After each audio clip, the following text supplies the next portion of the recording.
Sosok anak ex-wali kota terpergok curi sepatu di masjid, ayahnya terjerat korupsi. Sosok pria berinisial ASN terpergok melakukan aksi pencurian sepatu di masjid. Ia adalah anak dari mantan wali kota Cirebon, Nasruddin Aziz.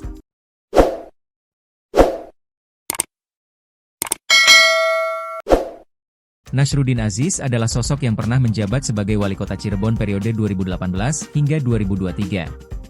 Sebelumnya, mantan Ketua DPC Partai Demokrat Kota Cirebon ini menjabat Wakil Wali Kota Cirebon dan diangkat menjadi Wali Kota Cirebon sisa masa jabatan 2013 hingga 2018 sepeninggal Wali Kota Cirebon Ano Sutrisno. Kejaksaan Negeri, Kejari, Kota Cirebon menetapkan mantan Wali Kota Cirebon, Nasruddin Aziz sebagai tersangka dalam kasus dugaan korupsi pembangunan Gedung Sekretariat Daerah, Setda, Kota Cirebon.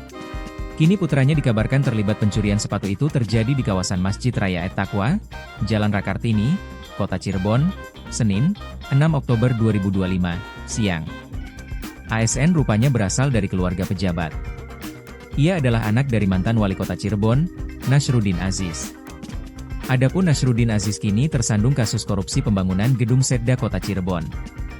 Menurut Rohman selaku Satpam Masjid, ASN berkali-kali terpergok kamera CCTV mencuri sepatu jemaah yang sedang melaksanakan salat.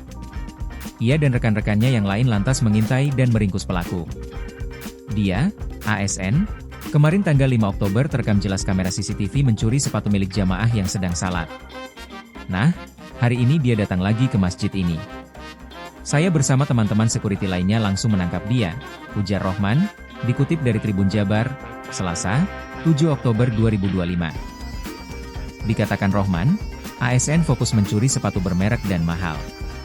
Saat diamankan, ASN langsung digiring ke pos keamanan masjid untuk menjalani pemeriksaan awal. Pelaku mengaku telah menjual sebagian sepatu hasil curiannya, sementara sisanya masih disimpan di rumah. Tak lama setelah pemeriksaan di pos Satpam, ASN yang sudah diborgol dijemput oleh petugas Polsek Utara Barat, Utbar, untuk menjalani pemeriksaan lebih lanjut.